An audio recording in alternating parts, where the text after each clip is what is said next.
Well, if you've just joined us, you're watching ongoing live coverage of election 2016 here on Irish TV.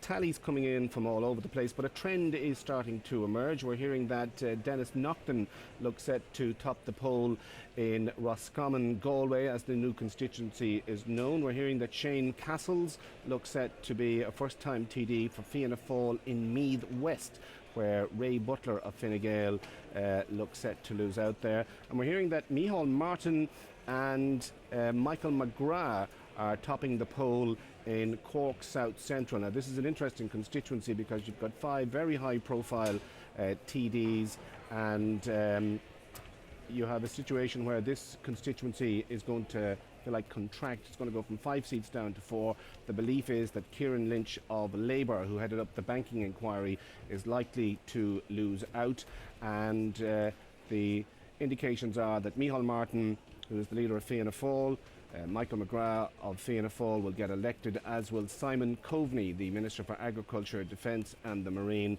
and Jerry Buttimer, also of Fine Gael. So Cork South Central at the moment looks like 2 Fianna Fáil and 2 Fine Gael. Okay, I'm back with our analysts here. We have Dr. Fiona Buckley and Dr. Liam Weeks from University College Cork joining us here at our Count Centre studio here in Castlebar. Liam, if I can come back to you, you were just mentioning there, just before we returned to hear about a lot of people are not reaching, if you like, the quotas. Is that a trend that reflects perhaps the fact that there's too many candidates simply running, or that where traditionally votes went to Fianna Fáil and Fine Gael, they're just going elsewhere? I think you're probably correct on both points, Ken. You are certainly seeing, this is one thing that's happened at this election. We now have a fragmented party system. Now, Limerick is a situation where you have a city constituency where people like Michael Noonan, Jan O'Sullivan and Willie O'Dea are based, and then you have County Limerick, where you have TDs like Patrick O'Donovan of Fine Gael. It used to be the home of Dan Neville, who stepped down when the election was called earlier this month, and Tom Neville is likely to get his seat. And we also have Niall Collins of Fianna Fáil. So to get a flavour of what's happening in Limerick, let's go to our reporter there. Welcome here to UL Sports Arena, where all of the boxes have been opened for Limerick City and County. That's Ciara Revens there at the Count Centre in Limerick. Interesting to see that Niall Collins, in the words there of David Hurley, is going to romp home in Limerick County. Okay, if you've just joined us, you're watching ongoing live coverage of election 2016. We're coming to you from the Travellers' Friend Centre here in Castlebar, County Mayo. If you are watching outside the Republic of Ireland, do let us know, and we'd be keen to hear where in fact you are watching this programme, and indeed if you have any views at all on election 2016. Now, of course, one of the real battlegrounds, if not the battleground, is of course Dublin City and County.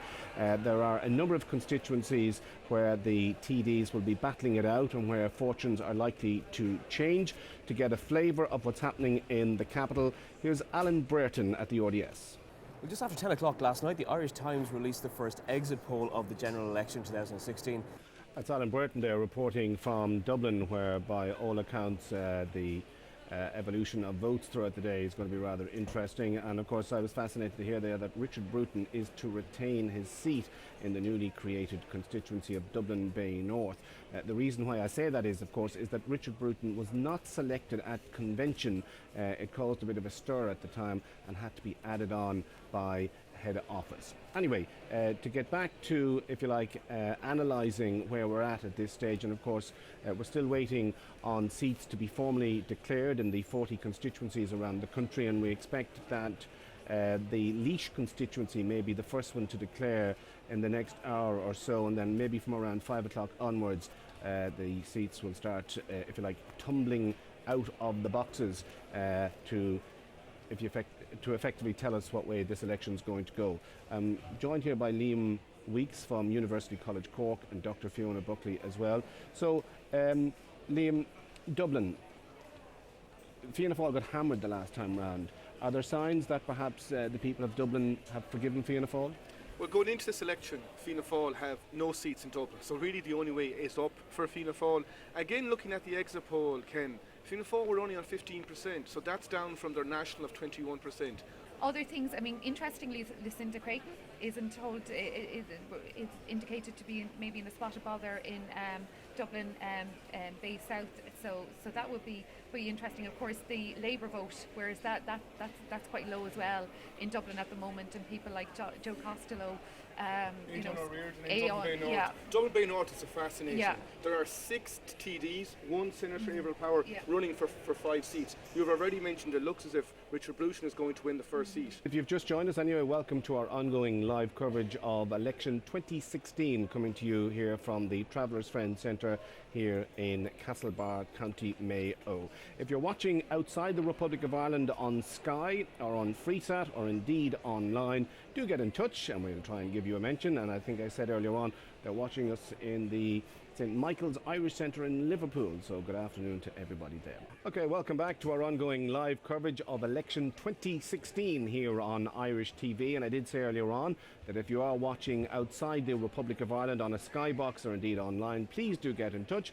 Just got a note in from Bridget, who's watching in Scotland. Hello Bridget, and thanks for getting in touch, says she's really enjoying the coverage. And Sean Ryan is watching online in Spain, and he has a question for the panel.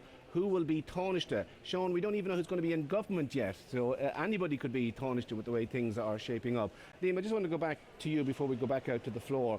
To come back to Dublin, the last election saw Fianna Fáil getting hammered, so how difficult is the fight to win back seats in Dublin, considering that the working class vote in particular is drifting very much now to the left, whereas in the past Fianna Fáil had seats in almost every constituency? I think it's one thing that often hasn't been recognised about Fianna Fáil. They were very much the working class party in Dublin. So in areas like, let's say, Dublin North Central and Dublin North West, they would win 2 out of 3 seats. I'm thinking of the likes of Pat Carey and Nolan Hearn, for example.